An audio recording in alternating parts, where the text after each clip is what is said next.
RRI Net. Informasi, budaya, dan global. RRI Net, radio visual.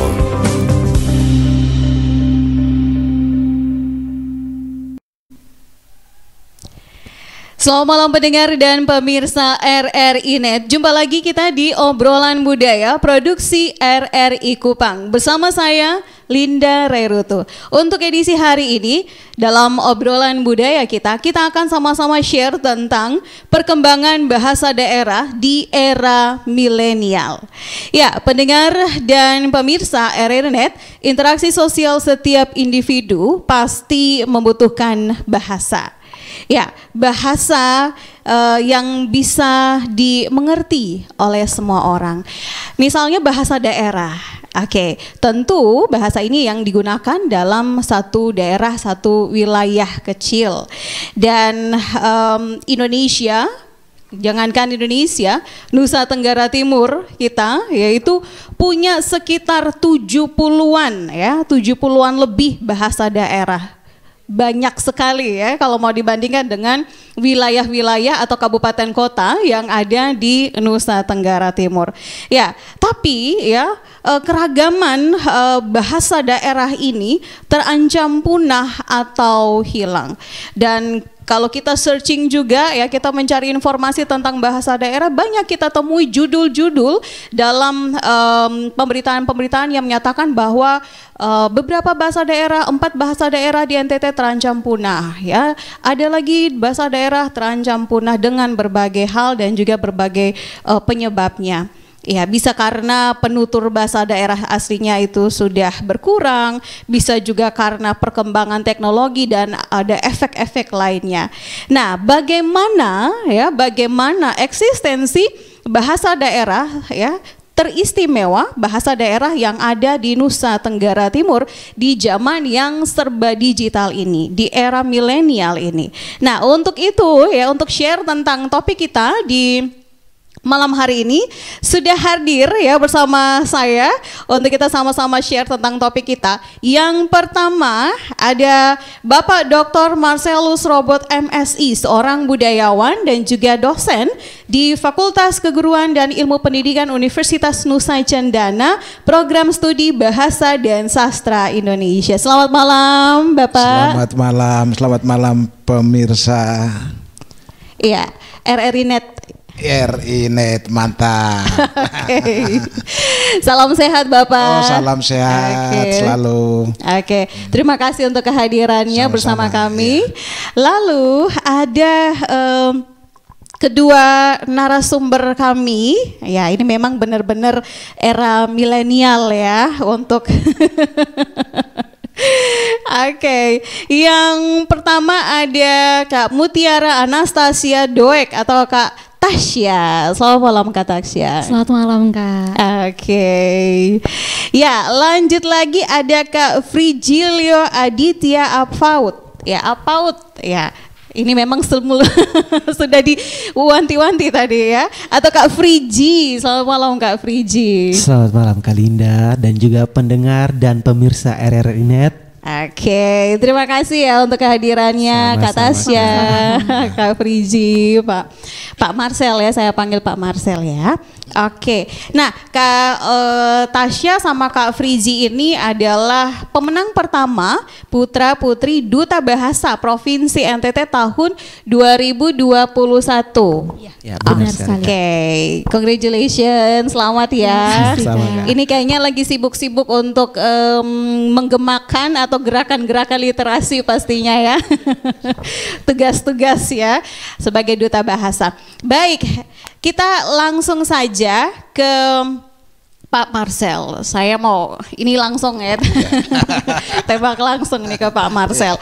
Pak, ini kita kan bicara tentang perkembangan bahasa daerah ya. Betul. Kalau secara umum Pak Marcel melihat bagaimana nih perkembangan bahasa daerah kita di Nusa Tenggara Timur dengan ya banyak fenomena-fenomenanya. Silahkan Pak. Oke, baik, terima kasih. Ini pertanyaan amat bagus ya. Mungkin saya memulainya dari tentang hakikat bahasa daerah ya. Dengan alasan mengapa kita pertahankan bahasa daerah, bahkan kalau boleh hidupkan terus bahasa daerah.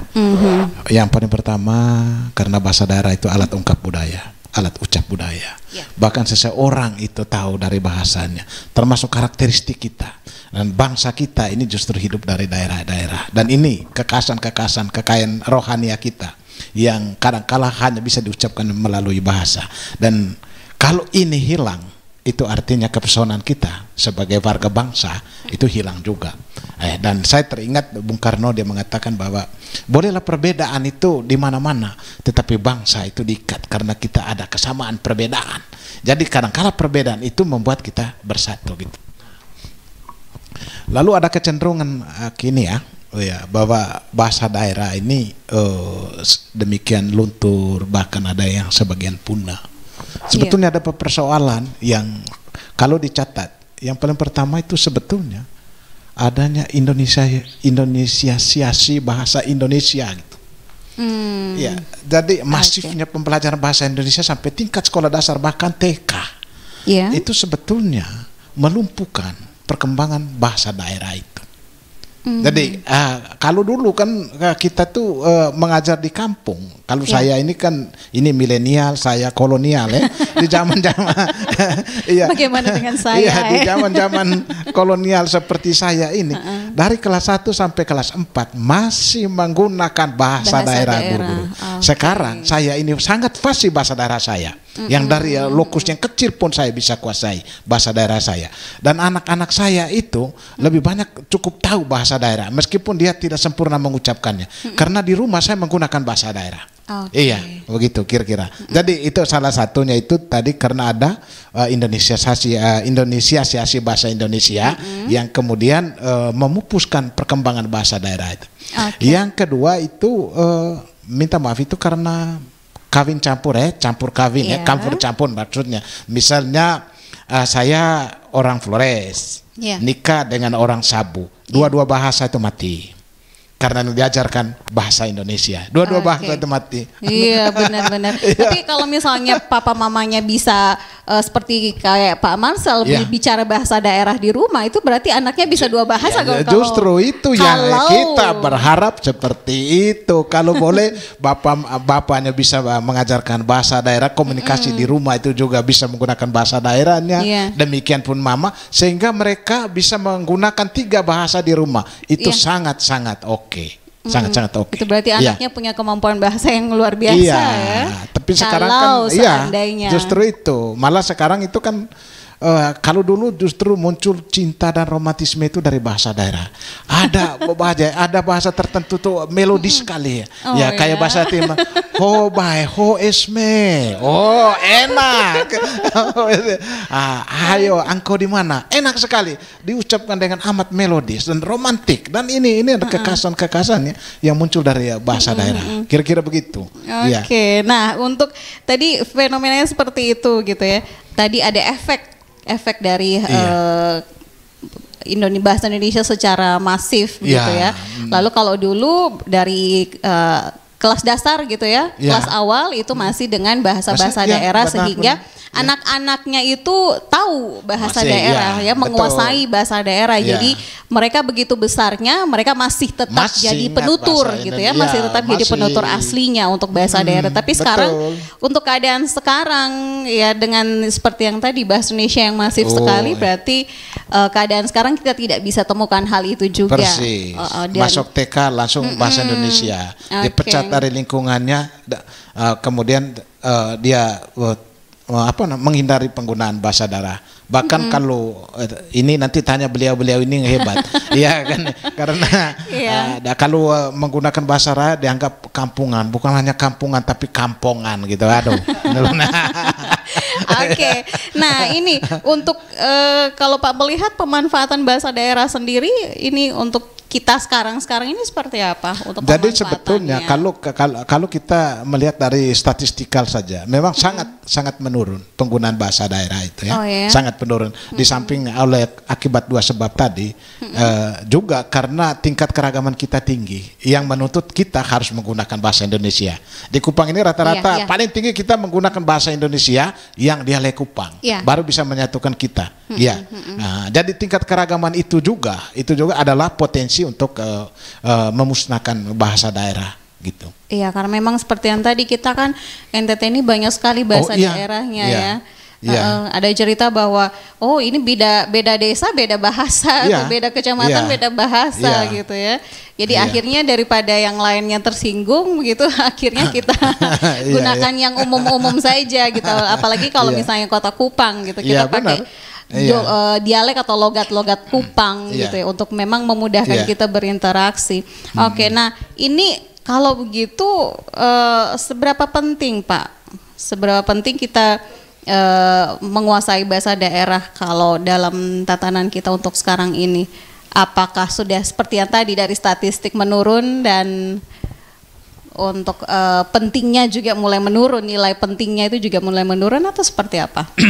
Jadi sebetulnya itu tadi ya, bagi saya bahasa daerah itu adalah karakter ya.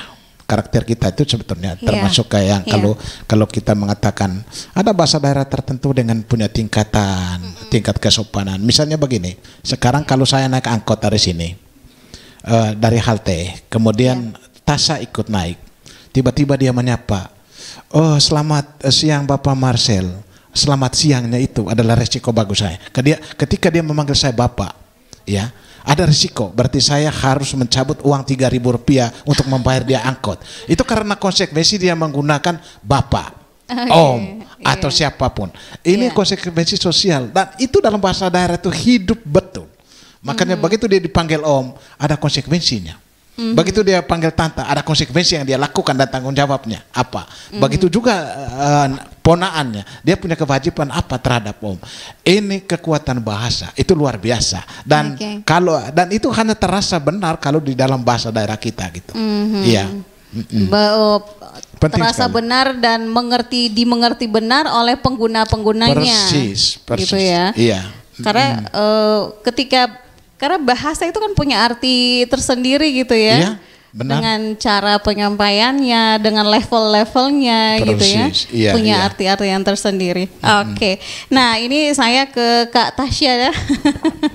Saya ke Kak Tasya. Kak, sebagai duta bahasa Kak nih, apa yang ada nih di benaknya Kak Tasya ketika Kak mendengar gitu, ataupun mungkin Kak menggunakan bahasa daerah Kak? Baik Kak Linda dan juga pendengar dan pemirsa RRI.net, terkait dengan bahasa daerah, kalau kami di Duta Bahasa mengenalnya juga sebagai bahasa ibu Kak. Bahasa ibu. Bahasa daerah atau bahasa ibu adalah bahasa yang pertama kali dipelajari oleh seseorang ketika dia masih kecil atau dia baru lahir. Jadi seharusnya bahasa daerah menjadi bahasa dasar di dalam keluarga ketika berkomunikasi. Tadi sama seperti disampaikan oleh Pak Marcel terkait dengan bagaimana dalam keluarga itu kadang kalau berbeda suku, orang tua, bapak orang Flores, lalu ibu orang Sabu, akhirnya karena merasa repot untuk berbahasa menggunakan bahasa Indonesia. Takut anaknya bingung mungkin ya. Tapi sekarang justru lebih banyak menggunakan bahasa asing Kak, karena ya tadi dalam tanda kutip dianggap lebih keren atau lebih sering kita sampaikan itu namanya campur kode. Campur kode itu bahasa Indonesia gabung bahasa Inggris, lalu nanti mungkin bisa juga gabung bahasa Melayu Kupang. Jadi bahasa mix itu gitu ya. Dicampur Kak. Mix gitu. Di-combine jadinya. Iya. Jadi akhirnya bahasa daerah itu ketika bagi era milenial itu tidak betul-betul dilestarikan dengan baik karena budaya kita yang dalam tanda kutip ya Kak tidak terlalu mementingkan bahasa daerah untuk dilestarikan oleh kaum milenial seperti itu Kak. Oke, iya. Kalau Kak Tasya sendiri menurut Kak penting tidak gitu kalau untuk belajar bahasa daerah? Iya. Menurut saya tentu sangat penting, Kak. Jujur secara pribadi, Iya. saya lahir dari keluarga bapak dan mama itu suku Rote. Oh, Nah. jadi papa mama Rote. Iya, Oh, bapak dan berarti mama Rote. Rote Tulen gitu ya. Iya. Asli Rote orang gua Iya. bilang. Lalu ketika di rumah kita lebih menggunakan bahasa Melayu Kupang. Mhm. Lalu ketika saya waktu di rumah sempat bertanya kenapa mama dan papa jarang mengajarkan kepada kami bahasa daerah, apalagi Iya. bahasa Rote. Karena jujur waktu kecil SD ataupun sampai SMA, Iya. kalau misalnya ditanya di sekolah, Iya. siapa di sini yang orang Rote misalnya, saya angkat Angkat tangan dan tangan. mempercayai diri karena Ah. memang marga juga Rote. Lalu pertanyaan kedua biasanya yang dilontarkan, fasih dalam berbahasa Rote?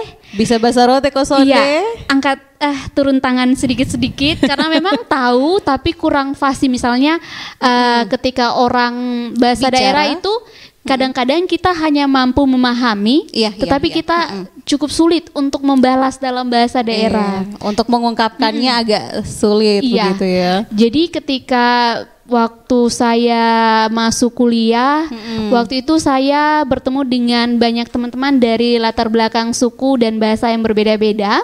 Itu membuat saya lebih, wah mereka datang dengan bahasa daerah masing-masing dan saya juga harusnya lebih tertantang nih. Iya. Jadi saya belajar bahasa daerah dari teman-teman saya yang waktu itu langsung datang dari Rote dan ketika lulus kuliah ikut duta bahasa lebih tertantang lagi untuk membagikan kepada teman-teman yang seusia dengan saya, kepada kaum milenial, Iya. agar bisa melestarikan bahasa daerah. Oke, Gitu, Kak. terus sekarang bisanya 1 kalimat, 2 kalimat atau Bisa, sudah? bisa.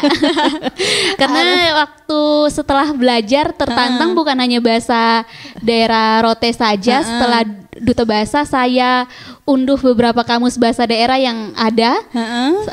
Nanti kalau misalnya kaum milenial, pendengar dan pemirsa RRI Nenet, nanti bisa cari di Google banyak ada istilah-istilah bahasa daerah yang dari berbagai suku yang bisa kita pelajari dan itu membuat saya tertantang. Akhirnya ketika saya menggunakan media sosial, saya membagikannya kepada teman-teman. Misalnya status hari ini saya mengajarkan tentang, bukan mengajar sih, berbagi terkait dengan bahasa sabunya mama ini, bapak ini, dan bahasa daerah lain apa begitu.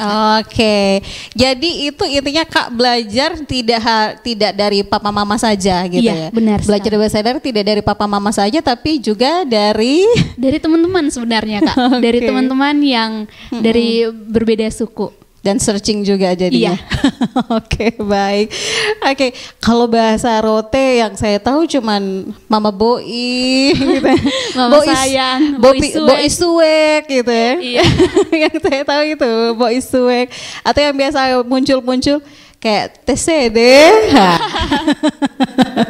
Oke, itu biasanya yang saya tahu dan sering diucapkan ya seperti itu. Oke, kalau Kak Friji, nah Oke. kalau Kak Friji ini bagaimana? Ini Kak Friji bisa bahasa daerah Kak? Oke, sebelum saya menjelaskan latar belakang saya dulu ya. Oke, Saya tidak mau tanya gitu nanti dibilang sukuisme jadi sendiri yang menjelaskan ya. Oke. kalau kata Tasya Rote Tulen, kemudian Bapak Marcel dari Manggarai Tulen. Ayah saya berasal dari Keva Menanu. Oke. Dan ibu KPU. saya dari Rote. Oh. Jadi ini ada pencampurannya, perkawinan dua suku yang Oke. berbeda. Jadi case-nya kita yang tadi ya. Itu juga terjadi pada saya. Terjadilah di Nah, terjawab, namun terjawabnya di Kak Friji. Oke, Iya. silakan. Namun sayangnya sedari kecil seperti yang tadi dikatakan bahwa saat berkomunikasi itu kami lebih banyak menggunakan bahasa Melayu Kupang. Kemudian juga menggunakan bahasa Indonesia. Untuk Oke. bahasa daerah sendiri pun itu yang saya dengar ya adalah dari nenek saya. Sering berbicara dalam bahasa Rote. Nah, saya kurang lebih sedikit tahu lah bahasa Rote kalau saat mereka berbicara. Yang Iya. tadi katakan Boi suek dan lain sebagainya. Untuk bahasa Rote saya dari Dengka. Nah, saya sedikit memperkenalkan diri mungkin dalam bahasa Rote ya. Oh, boleh, Kalau boleh, aksen boleh. saya ada yang salah atau ada mohon maklumi ya. Saya juga dalam proses belajar karena belajarnya bukan dari dalam keluarga, melainkan bagaimana mencari tahu sendiri nih, bagaimana berkenalan dengan orang kalau dari rote dengan bahasa daerah.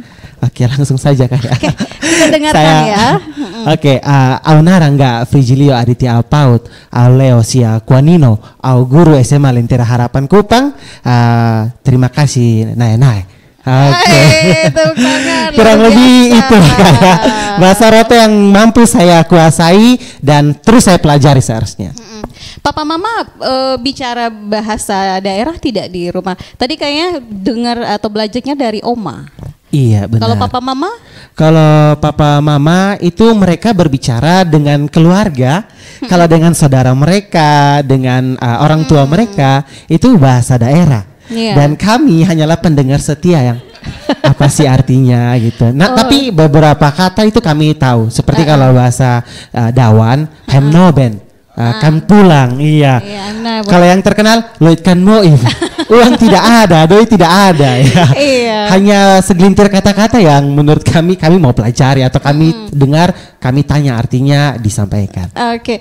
Kalau misalnya tadi sempat memperkenalkan diri dan tahu beberapa bahasa daerah juga, merasa keren tidak gitu kalau bicara? Karena kan sekarang anak-anak sekarang misalnya kalau kita dalam ya kayak keramaian gitu, terus bicara bahasanya kita, begitu orang menoleh langsung balik. Ya ini kalau Kak Frizi sendiri merasa keren tidak gitu kalau kayak tadi memperkenalkan diri pakai bahasa daerah atau bicara bahasa daerah? Silakan Kak. Baik, saya merasa keren dan lebih daripada keren itu saya merasa bangga ya.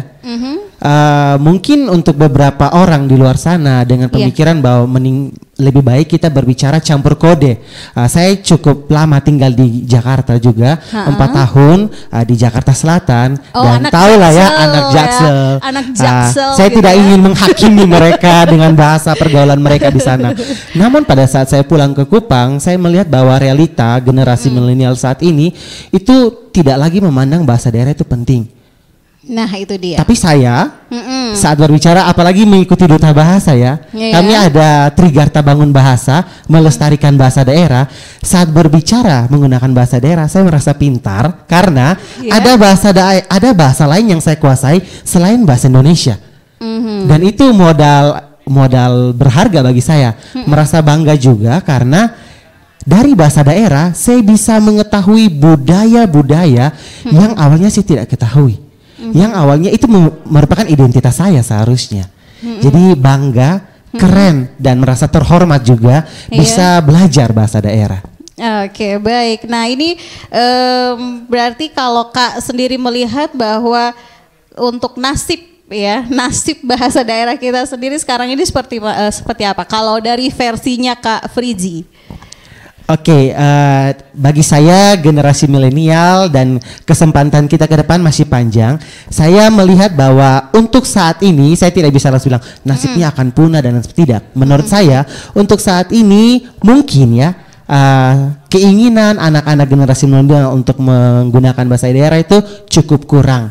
Tapi apinya itu masih tetap ada dan belum padam menurut saya. Masih on fire. Betul gitu. sekali. Apalagi dengan kehadiran duta bahasa dengan melestarikan bahasa daerah, menurut saya itu kesempatan dan peluang besar untuk menghidupkan kembali bahasa daerah di kalangan generasi milenial. Karena saya dan saya juga masih muda milenial, sekiranya dapat menjadi pengaruh buat generasi milenial di luar sana. Oke, baik. Ini dari tadi. Oke. Ya, setelah tadi tahu bahwa nasibnya itu seperti apa, ya ini dari tadi juga singgung soal duta bahasa. Iya, share sedikit dong Kak, share sedikit. Duta bahasa ini sedikit kasih gambaran tugasnya, apakah juga bicara tentang sharing, bahasa daerah kita ini perlu loh, begitu atau dan lain sebagainya, itu silakan sedikit. Baik, kami memiliki Trigarta Bangun Bahasa atau bisa dikatakan visi dari duta bahasa itu sendiri. Trigarta Bangun Bahasa itu yang pertama mengutamakan bahasa Indonesia. Yang kedua melestarikan bahasa daerah. Dan yang terakhir menguasai bahasa asing. Nah, kami memiliki program kerja. Program kerja kami ini harus melibatkan Trigarta Bangun Bahasa ini. untuk tahun saya dan Kak Tasya, kami punya program kerja atau disebut KRIDA, itu geli betul, Gerakan Literasi Bersama Teman Tuli. Nah, kami mengajarkan bagaimana menggunakan bahasa Indonesia yang baku kepada teman-teman tuli, tapi juga kami mengajarkan tentang kearifan lokal, bahasa daerah yang bisa dikomunikasikan dengan gerakan literasi atau bahasa isyarat bagi teman-teman tuli. Nah, kurang lebih itu pengenalan tentang Duta Bahasa yang kami sedang jalani pada tahun ini. Oke, ada tugas-tugasnya, ada gerakan-gerakan yang kalau mau dibilang jadi aktivitas ya untuk setahun ke depan. Oke, untuk setahun ke depan ya. Setahun ini kami sudah mau selesai ini ya. Mau demisioner bulan depan ini. Oh begitu, oke. Berarti masih ada waktu lah gitu ya untuk membumikan gitu gerakan-gerakan yang sudah menjadi tugasnya. Baik, kita masih terus lanjut di obrolan budaya untuk edisi hari ini ya, produksi RRI Kupang. Kita bicara tentang perkembangan bahasa daerah di era milenial.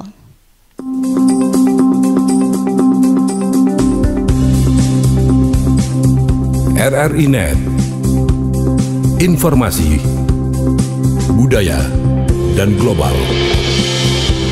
RRI Net, radio visual.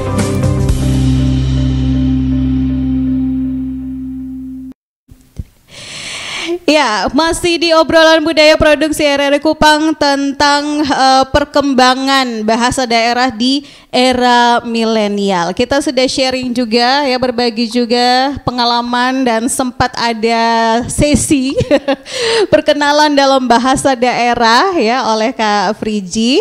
Nah, saya ke Pak Marcel. Pak Marcel, ini dari sharing kita, pembicaraan kita, obrolan kita, Pak melihat ini bagaimana peluang bahasa daerah untuk bisa digunakan sebagai, ya tidak hanya untuk kita bertutur, kita beraktivitas, tapi bisa juga kah untuk bahasa persatuan, Pak? Silakan.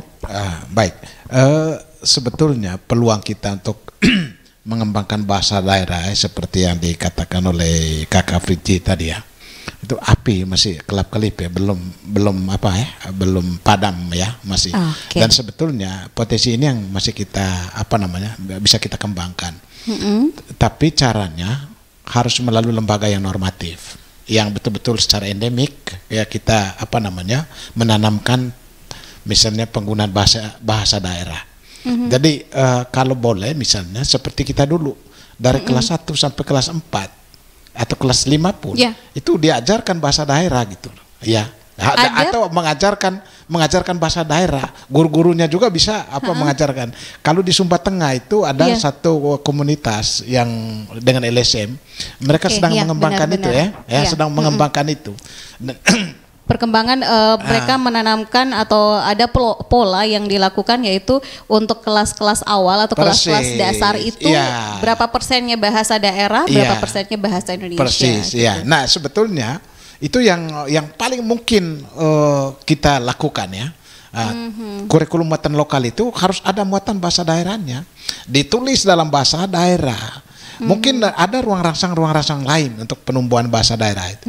Misalnya ada event perlombaan itu, pidato dalam bahasa daerah, baca puisi bahasa daerah, menulis cerita pendek dengan bahasa daerah, doa juga dengan bahasa daerah. Malah di daerah saya dulu, kalau berdoa menggunakan bahasa Indonesia itu dianggap Tuhan tidak terima gitu. Oh iya. Ya bayangkan sampai saya begitunya, sampai sebegitu kejamnya, seolah-olah Tuhan tidak mengenal bahasa Indonesia. Lalu dia bilang harus menggunakan bahasa Manggarai, dan bahasa Manggarai Tengah juga. Kalau bahasa Manggarai saya yang di timur, konon itu juga tidak diterima. Iya, karena itu saya hafal yo mori boboron lami tombor sanggir raja dositu oke slamin de koko eveme slamin de kok mese. Wah, amen. Ya itu pakai bahasa Manggarai Tengah. Dianggap itu yang representatif didengar oleh Tuhan. Jadi kalau bahasa lain termasuk bahasa Indonesia tidak didengar oleh Tuhan gitu. Ini sampai anekdot segitunya. Sampai segitunya. Jadi terasa bahwa kalau doa pakai bahasa daerah lebih dekat gitu, lebih dekat, dan seolah-olah telinga Tuhan itu membesar dan dia bisa mendengarkan keluh kesah kita. Kalau di bahasa Indonesia malah telinga Tuhan itu keributan kemudian tidak mendengarkan. Ya, Kalau gitu. pakai bahasa Indonesia mungkinkah telinga Tuhan tertutup gitu ya, ya untuk ya. doa-doa Jadi, yang dinaikkan. sesekali nanti pulang coba dengan bahasa daerah. Saya yakin Tuhan akan berpihak dan dia memberi. Oke, ya mungkin ini salah satu tips ya untuk pendengar dan pemirsa RRI Net Iya. supaya doanya dijawab ya, gunakanlah bahasa daerah begitu. Iya, begitu. Oke, nah ini tadi kalau mau dibilang berarti untuk pihak sekolah, berarti Iya. pendidikan itu Iya. juga punya peran penting walaupun sekarang muatan lokal yang ada kayaknya yang terlihat kita hanya ada cerita-cerita. Benar. Cerita-cerita, terus Betul. lagu daerah, sebatas Iya, itu yang persis. kita lihat, yang Iya. kita tahu. Bahkan kadang muatan lokal pun bukan yang daerah gitu, diisi Iya. dengan bahasa Inggris. Justru itu. Iya. Oke, Pak gurunya ada, nanti bisa di-sharing Iya, juga iya, ya. iya, iya. Oke, nah ini bagaimana Pak dengan peran mungkin dari tokoh adat ataupun tokoh masyarakat begitu supaya bisa mempertahankan atau mengembangkan bahasa daerah ini di memang- keadaan sekarang ini. Memang sih ada persoalan ya, persoalan di kelembagaan kita ya. Maksudnya ketika lembaga tradisional ini hilang ya. Itu artinya bahasa-bahasa adat juga hilang. Otomatis. Misalnya begini, salah satu contoh ya. Kita berkebun ya. Ya. Aktivitas berkebun itu selalu menggunakan bahasa daerah. Sekarang masuk traktor. Ya, bagaimana kita berbahasa dengan traktor atau sudah tidak ada lagi gitu. Jadi ada yang terpangkas dan begitu hilang, Iya. dicabut oleh perkembangan modern. Dan ini ada ancaman terbesar bagi ya masuknya kebudayaan modern dengan peradaban modern. Itu adalah sangat potensial hancurnya bahasa daerah. Gitu. Oke, jadi mungkin karena aktivitas-aktivitas kita yang mungkin mulai berkurang untuk bersama-sama dengan Benar. orang-orang yang Iya. penuturnya juga sudah berkurang, jadi Persis. akhirnya kayak misalnya Iya. kalau dulu begitu ya, saya juga pernah mendengar cerita bahwa kalau untuk panen atau mau menanam itu Iya. bisa sekampung rame-rame Persis. masuk Iya, sawah benar. gitu ya. Iya, Nah benar. sekarang kan orangnya sudah mulai dikurangi dengan Iya, teknologi, jadi agak betul. sedikit Iya. bergeser dan pembicaraan untuk bahasa-bahasa daerah itu juga sudah mulai Persis. Ya, kita bergeser. sekarang sebetulnya ada perpindahan komunitas dari kampung ke grup WA ya. Oh. Iya betul. Ya, ini kan kampung Iya. ya, dulu kampung, sekarang kampung maya, kampung baru ya. Ya. Jadi ya, cuman itu persoalannya di kampung baru, di kampung maya ini tidak digunakan bahasa daerah. Iya. Malah itu tadi ada semacam bahasa bahasa Inggris, bahasa Indonesia ya. Kalaupun ada ya sangat sedikit. Ya, yang seperti dicontohkan oleh Frigi tadi. Ini kalau bahasa Timur au kan muy fluid gitu ya. Nah, artinya saya tidak punya uang. Kadang-kadang kata kunci itu yang diajarkan. Ya, dan di rumah juga bapak dan mama, misalnya bapaknya dari TTU, mama dari Rote. Tapi kalau hal-hal tertentu, misalnya yang sangat rahasia pun, dia akan mengasahkan dalam bahasa daerah, Oke, karena jauh benar, lebih benar. intim gitu, jauh lebih masuk gitu. Iya, Kata-katanya masuk ke dalam gitu. Iya, iya. Iya benar-benar, mungkin nanti juga kerasa gitu ya, kayak misalnya tadi kan Kak Tasya juga bilang ya, ada teman-teman dari daerah-daerah lain, pasti mereka perkumpulan kalau misalnya mau ngomong rahasia. Oh persis. Iya. Iya. Kerasa tidak ya? Iya. Ada pengalaman seperti itu tidak Kak Tasya? Sejauh ini ada Kak, dan sering sekali terjadi seperti itu. Kalau di komunitas lingkungan saya, karena saya latar belakangnya teologi, jadi Oke. waktu saya berkumpul dengan teman-teman kan datang dari latar belakang suku yang berbeda-beda. Dan ketika mereka kayak duduk, oh ini orang Alor di sini, orang Flores di sini, orang Sumba, orang Rote, maka kita yang Kupang ini hanya dengar karena mereka bicara dengan bahasa daerah masing-masing. Iya, jadi kalau anak-anak Kupang mau bicara rahasia ya tidak bisa gitu. Karena kan logat Kupang, Melayu Kupang dimengerti oleh semua daerah gitu kan ya. Sedangkan mereka bisa bebas bercerita atau bicara rahasia mereka dengan bahasa daerah mereka gitu ya. Oke, baik. Nah, Kak Tasya, sejauh pengalamannya Kak Tasya ini masih seperti yang tadi dikatakan, kita tanyakan ke Kak Friji, masih penting tidak gitu ya kita belajar, kita mau tahu gitu tentang bahasa daerah kita? Apakah hanya sebatas untuk bicara tentang rahasia gitu ya, atau memberikan kode gitu, atau surat ya? Seperti apa? Silakan. Tentu tidak hanya untuk membicarakan rahasia ya Kak Linda dan juga pendengar dan pemirsa RRI.net. Karena sejauh ini karena kita kaum milenial ini yang kemudian akan menjadi orang tua. Dan tentu kalau misalnya sekarang kita hanya menggunakan bahasa Indonesia ataupun lebih sering menggunakan bahasa asing, maka lama-kelamaan bahasa daerah itu akan punah ya, karena misalnya generasinya, ya saya tidak membilang kalau Pak Marcel itu generasi kolonial tadi, tapi misalnya generasinya Pak Marcel mungkin masih mahir, tetapi ketika sampai di saya dan Kak Friji, oh mungkin sudah sedikit masih dapat dikatakan 50% lah punya kesadaran untuk mau berbahasa daerah. Tetapi karena budaya sekarang kalau kita lihat di media sosial ya Kak, tadi misalnya bahasa Jaksel itu sering campur kode, lalu kita lebih kalau lebih keren itu kalau tahu bahasa asing, bahasa daerah itu apa gitu. Jadi kalau misalnya setelah generasi saya dan Kak Friji, maka kesadaran terkait dengan bahasa daerah turun jadi 20%, maka nanti semakin hari semakin punah bahasa daerah itu. Iya, karena kesadaran untuk tahu itu menurun, otomatis keinginan untuk belajar bahasa itu juga turun, dan otomatis juga berarti penuturnya juga akan berkurang gitu ya dari waktu ke waktu gitu. Jadi kalau misalnya Pak Marcel tahu ya bahasa daerah bisa diajarkan ke anak-anaknya gitu. Nah, giliran kalau misalnya anak-anaknya tidak tahu, ya cucunya berarti sudah tidak tahu lagi. Tidak tahu sama sekali lagi gitu ya untuk bahasa daerah ini, dan itu otomatis kita akan lost gitu ya. Kita akan kehilangan. Nah, masih ke Kak Tasya juga nih, kalau misalnya dari mata seorang duta bahasa gitu ya. Seorang duta bahasa, kira-kira yang paling gitu dibutuhkan oleh generasi milenial untuk bicara atau untuk belajar bahasa daerah sekarang ini seperti apa?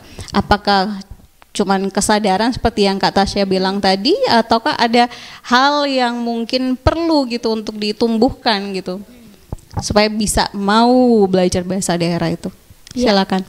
Terkait dengan ini, bagi saya sih Kak, pertama bukan hanya duta bahasa, bukan hanya pakar bahasa ataupun pihak RRI.net yang mau untuk membahas terkait bahasa daerah, ini harus semua pihak itu punya kesatuan, walaupun kita punya bahasa daerah yang beragam, tapi punya kesatuan dalam melestarikan bahasa daerah masing-masing. Ini saya katakan demikian karena sulit kalau misalnya hanya ada pihak-pihak tertentu saja yang mau untuk melestarikan bahasa daerah. Misalnya kalau kami di kantor bahasa juga ada revitalisasi bahasa daerah, itu turun ke kampung, turun ke daerah-daerah untuk melakukan revitalisasi bahasa daerah. Nah itu kan dari kantor bahasa. Lalu kalau dari kami duta bahasa, biasanya terkait dengan bahasa daerah ini Kak, kami buat atau kami kemas juga secara milenial. Nah terkait dengan itu, misalnya kalau tadi Pak Marcel bilang ada pidato ataupun ada puisi, kami pernah melakukan itu Kak. Kami pernah berkumpul, kan kami ada namanya Paguyuban Duta Bahasa. Jadi Paguyuban Duta Bahasa dari angkatan 2010 sampai sekarang 2021. Jadi kami berkumpul, dan karena anak-anak duta bahasa itu dari latar belakang suku yang berbeda-beda, jadi bahasa yang berbeda-beda. Jadi kami kemarin tahun lalu bulan Desember itu kami berkumpul dan kami membuat suatu karya sastra. Ada 3. Yang pertama cerpen, itu kami buat dalam 2 bahasa atau 2 bahasa. Dan itu kami berpencar Kak. Misalnya saya itu kebagian membuat bahasa Sabu. Karena saya waktu itu kan waktu sekolah juga belajar bahasa Sabu dari teman-teman saya. Oh iya. Lalu Kak Friji itu dapat bahasa Rote. Iya, bahasa Rote. Lalu ada teman-teman lain lagi yang dapat bahasa-bahasa daerah lain. Jadi kami buat cerpen, kami buat puisi, dan ada buat kutipan kata-kata motivasi yang mungkin bisa diunggah di media sosial, tapi buat dalam bahasa daerah. Jadi bukan hanya satu bahasa daerah, Kak, tapi banyak bahasa daerah yang kami buat. Oke, jadi misalnya kayak kutipan love yourself, tapi pakai bahasa daerah. Kalau bahasa Rote apa, Kak Friji? Saya langsung tanya nih ke Kak Friji. Karena tadi sempat memperkenalkan gitu ya. Kak, ini tadi kan ini berarti kalau mau dibilang sosialisasi begitu ya.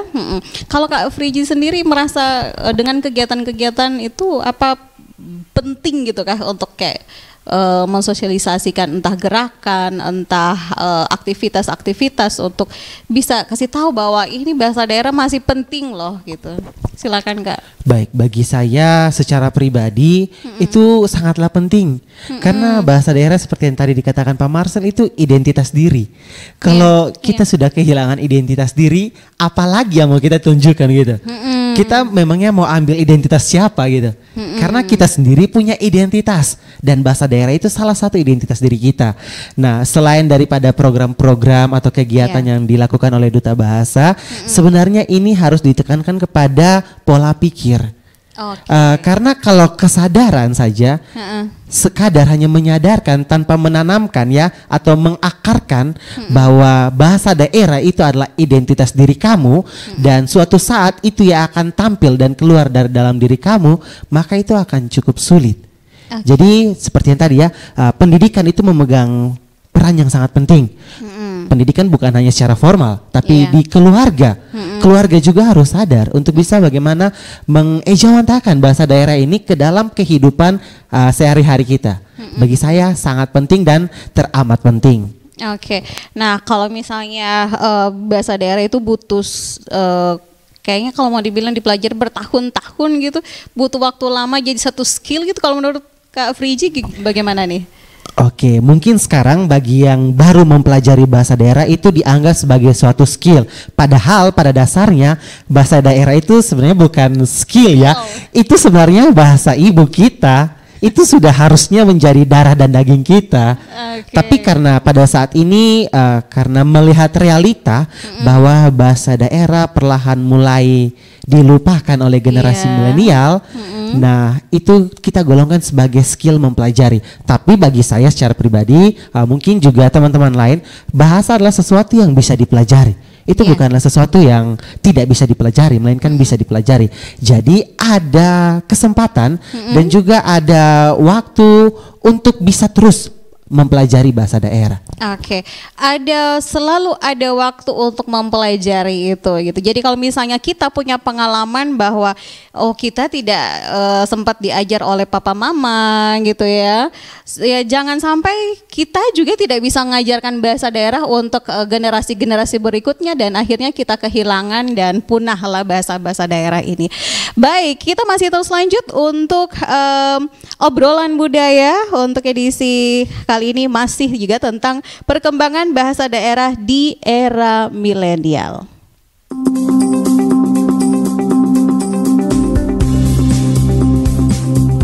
RRI Net, informasi, budaya, dan global. RRI Net, radio visual.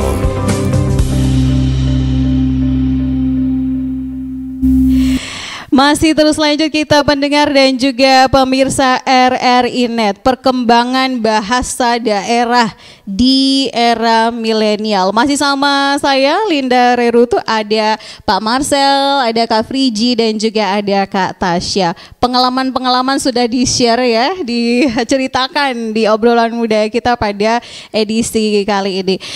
Pak Marcel, ini saya tertarik, tadi kita sempat bicara tentang muatan lokal ya, tentang pendidikan gitu, pengalamannya Pak Marcel juga gitu ya.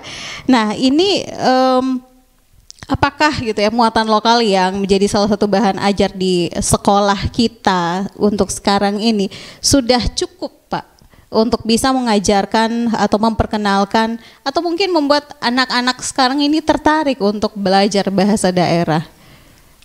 Baik, kalau dari bahan muatan lokal itu sangat tidak memadai, ada kekurangan. Ya, padahal teman-teman guru itu sangat siap sebetulnya untuk mengajarkan bahasa lokal. Persoalan kita sekarang kan yang paling pertama itu naskah akademik tentang bahasa daerah di masing-masing tempat ya, di masing-masing daerah. Itu kekurangan sama sekali. Yang kedua, buku ajar yang berkaitan langsung dengan bahasa daerah itu juga tidak punya gitu. Misalnya begini, mengajar bahasa rote, mesti ada dulu textbook atau buku referensi bahasa rote, kemudian dibuat dalam satuan kurikulum sehingga masuk kelas itu langsung diajarkan oleh guru, termasuk meskipun dia tidak dari rote tapi dia bisa mengajar bahasa rote karena sudah dimasukkan dalam kurikulum, cara mengajarnya, bahan ajarnya apa susunan kalimat, peribahasa dan seterusnya, begitu. Jadi itu yang masih kurang. Mungkin ada bahan tetapi belum dimodifikasi atau dikonversi menjadi bahan ajar yang siap dipakai di ruang kelas gitu. Oke. Nah, itu karena yang kalau mau kita lihat berdasarkan pengalaman juga ini berarti hanya sekedar kayak lisan gitu ya yang turun temurun gitu, yang kalau mau dibilang kayak cerita yang diceritakan dari satu generasi ke generasi yang lain gitu ya. Jadi kalau misalnya yang menceritakan ini tidak ada, berarti tidak ada bahan juga gitu. Iya, makanya kalau misalnya satu waktu nanti sudah tidak ada proses-proses itu, maka dia akan hilang sendiri. Maka saya itu senang gaya Jepang ya. Kalau Jepang itu setiap misalnya tiap bulan anaknya bukan libur ke kota, tapi dia libur ke kampung gitu. Karena dia menikmati kampung sekaligus dia mempelajari budaya-budaya di kampung, di daerah dan termasuk bahasa yang digunakan. Ya, katakan kalau dalam bahasa Manggarai, saya mengucapkan kata yoite. Yoite artinya ya Tuan. Itu dia tidak bisa sebut dengan cara begitu saja, tapi dengan ekspresi tertentu. Yoite. Itu justru itu kandungan filosofis dari bahasa daerah itu luar biasa. Gesturnya juga harus diikuti. Harus pengucapan sesuai diikuti, dengan gerak dengan tubuh diksi gitu ya. yang kita gunakan. Ya, jadi memang ada kalau mau dibilang ciri khas karakter-karakter dari setiap bahasa gitu ya Pak ya. Justru karakter kita itu tampil ketika berbahasa itu. Benar. Benar. Oke. Iya, baik.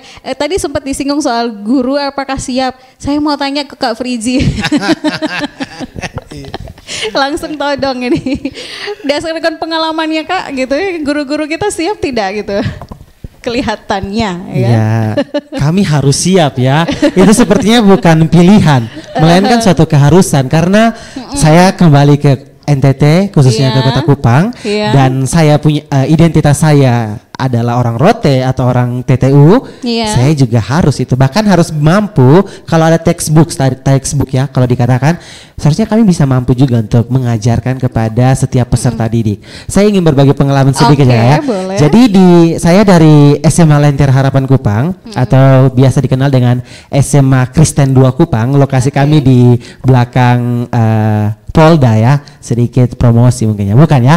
Tapi kami ada namanya bulan bahasa dan kami melakukan kegiatan waktu itu kebetulan saya yang jadi ketua acaranya dan kami mencoba untuk membuat puisi dalam bahasa daerah, pidato dalam bahasa daerah dan kebetulan anak-anak saya walaupun secara finansial maupun teknologi mereka itu cukup mampu, tapi mereka juga masih mampu untuk berbahasa daerah. Sehingga kami mencoba untuk membuat puisi, pidato dan mereka tertarik. Karena berbicara bahasa daerah kan kalau kita tahu bahasa satu, kemudian ada bahasa lain dan lain sebagainya, itu seperti bekal, itu seperti kebanggaan sendiri menurut saya ya. Kaya akan bahasa itu adalah pintu untuk kemana saja. Jadi seru berarti kegiatannya. Iya, puji Tuhan seru ya. Atau jangan sampai gurunya yang tidak ngerti jadi puisi-puisinya itu. Kami harus paksa diri untuk bisa belajar gitu. Baik ya. Jadi anak-anak berpuisi begitu ya dengan bahasa daerah kayaknya kelihatan kebayang seru gitu ya.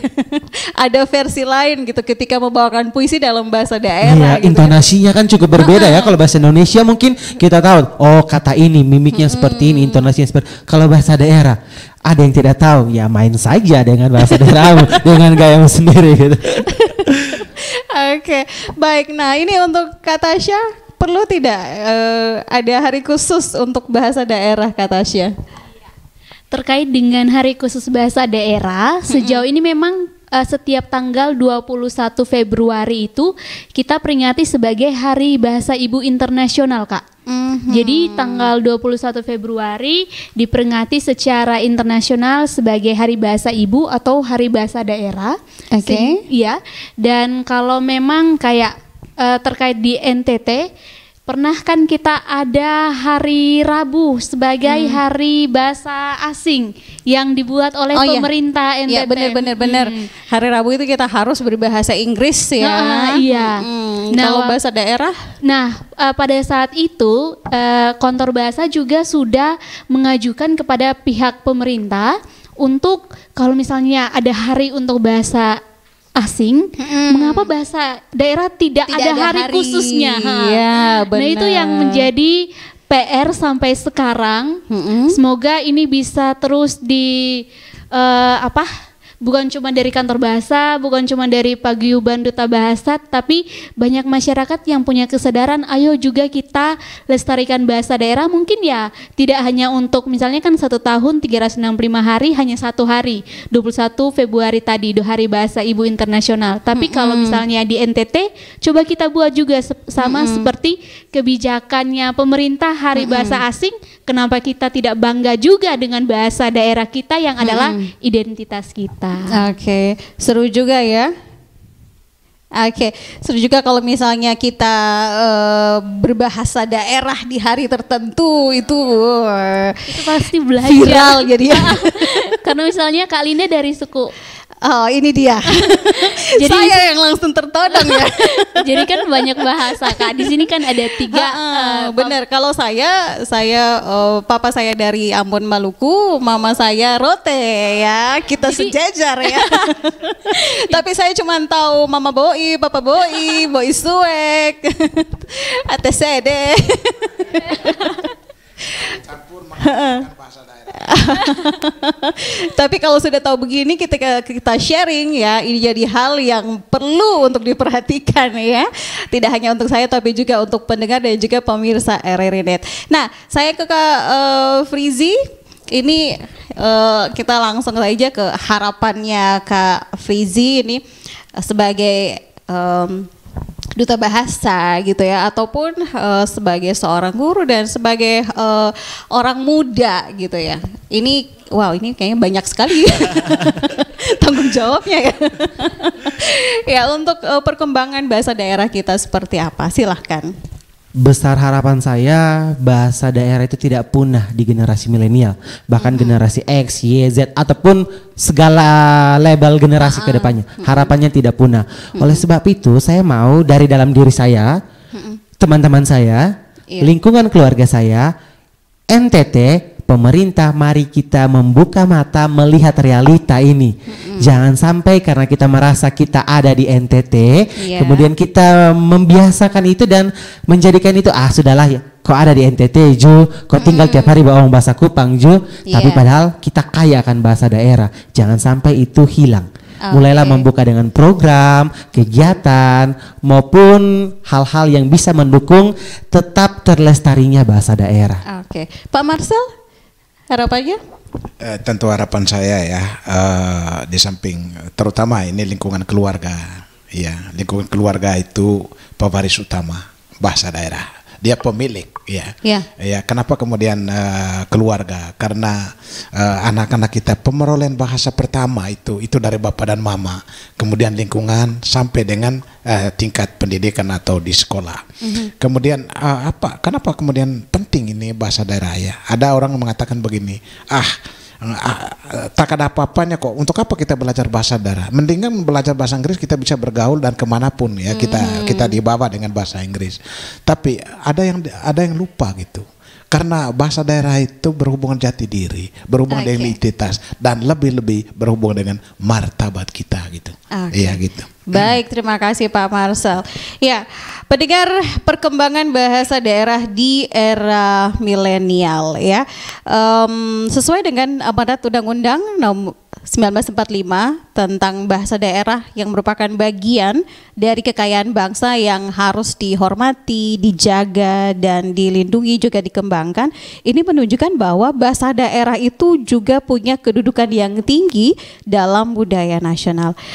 Oleh karena itu jangan pernah ragu ya ataupun malu ya ketong baomong ketong pung bahasa daerah. Oke. Kalau bukan ketong ya siapa lagi ya itu kalau versi bahasa Kupang ya, dan versi-versi bahasa daerah yang lainnya.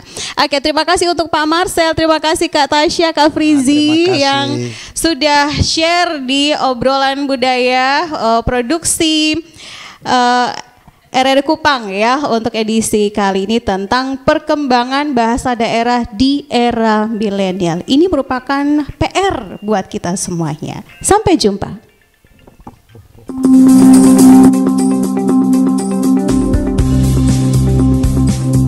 RRI Net. Informasi, budaya, dan global. RRI Net, radio visual.